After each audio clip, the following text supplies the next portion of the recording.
आपको देखना है कि कुपोषण कुपोषण किसे कहते हैं। आपने अपने गांव कस्बों घर परिवार में देखा होगा कि कुछ बच्चे हष्ट पुष्ट होते हैं और कुछ बच्चे कमजोर होते हैं। देखा आपने, कुछ स्वस्थ होते हैं और कुछ बीमार रहते हैं। कभी आपने यह भी देखा होगा कि कुछ बच्चे लगातार बीमार बने ही रहते हैं, कभी ठीक हो जाएंगे कभी बीमार ही बने रहेंगे, दुबले पतले रहेंगे। देखा आपने, एक ही माँ बाप की संतान अगर दो है तो दो में एक हष्ट-पुष्ट होगी, कभी बीमार नहीं होगी, और एक बच्चा क्या होगा आपका, बीमार होता रहेगा, बीमार होता रहता है। उसका कारण क्या है, उसका कारण है कुपोषण, यानी उसके शरीर में पोषक तत्वों की मात्रा कैसी है, असंतुलित है। पोषक तत्वों की मात्रा का असंतुलित होना ही कुपोषण कहलाता है। शरीर में जो हमको प्रोटीन, विटामिन, कार्बोहाइड्रेट, खनिज लवण, जितने इनकी प्रतिशत मात्रा की आवश्यकता होती है वो हमको पर्याप्त नहीं होते हैं, यानी इनका जो मात्रा है वो असंतुलित रहती है। प्रोटीन, विटामिन, खनिज लवणों की मात्रा का असंतुलित होना ही कुपोषण कहलाता है। और या फिर इनकी मात्रा अधिक हो जाए, पोषक तत्वों की मात्रा क्या हो जाए, अधिक हो जाए, यानी दोनों से कुपोषण होगा।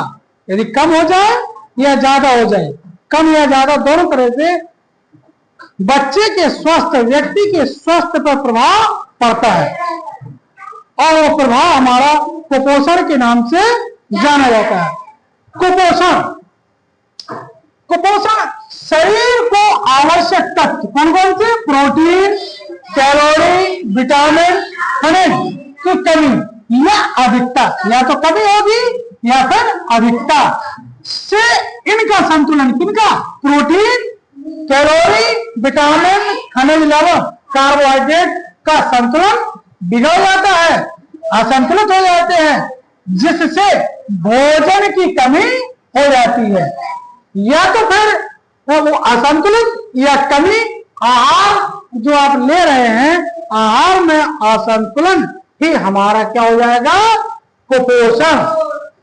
जब कुपोषण होता है तो शरीर में वृद्धि का रुकना, कमजोरी, रोग प्रतिरोधक क्षमता में कमी और गंभीर बीमारियां जैसे मोटापा और सूखा रोग हो सकता है।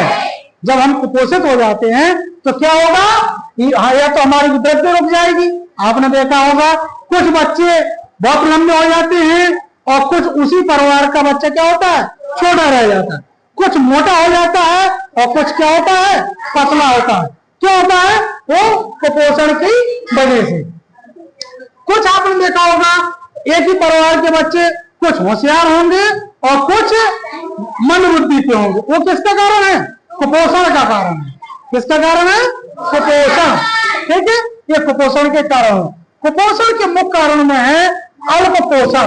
अल्प पोषण का मतलब है कि पर्याप्त मात्रा में प्रोटीन और ऊर्जा नहीं मिलती। क्या कारण, मुख्य कारण कि पर्याप्त मात्रा को उसको ऊर्जा यानी और प्रोटीन यानी पोषक तत्वों की पर्याप्त उपलब्धता नहीं होती है, जिससे वो कुपोषित हो जाता है।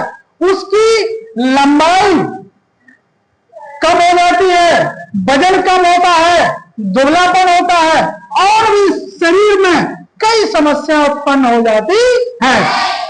ये कुपोषण का मुख्य कारण होता है। पोषक तत्वों की कमी, विटामिन, खनिज लवण, इसकी कमी हो जाती है, जिससे बच्चा कुपोषित हो जाते हैं। कुपोषण के और भी कारण है। कुपोषण का और भी कारण में नंबर 1 है आपका पर्याप्त भोजन की उपलब्धता। पर्याप्त भोजन हमको नहीं मिलता है, पर्याप्त भोजन उपलब्ध नहीं होता है। गरीबी के कारण भोजन की उपलब्धता नहीं होती है। अगर हम गरीब हैं तो हमें पोषक तत्व क्या होंगे, नहीं मिलेंगे, पर्याप्त पोषक तत्व नहीं मिलते हैं। असंतुलित आहार ये पौष्टिक भोजन फल सब्जी प्रोटीन की वजह हमको ये कुछ नहीं मिलता। ये क्या होता है? असंतुलित। क्या होता है? असंतुलित। स्वास्थ्य संबंधी समस्या, पाचन तंत्र का सही न होना, बीमारियां, शरीर में पोषक तत्वों की कमी, ये आदि क्या होते हैं? कुपोषण के मुख्य कारण होते हैं। क्या होते हैं? मुख्य कारण होते हैं। तो आप समझ गए होंगे कि कुपोषण क्या होता है। ठीक।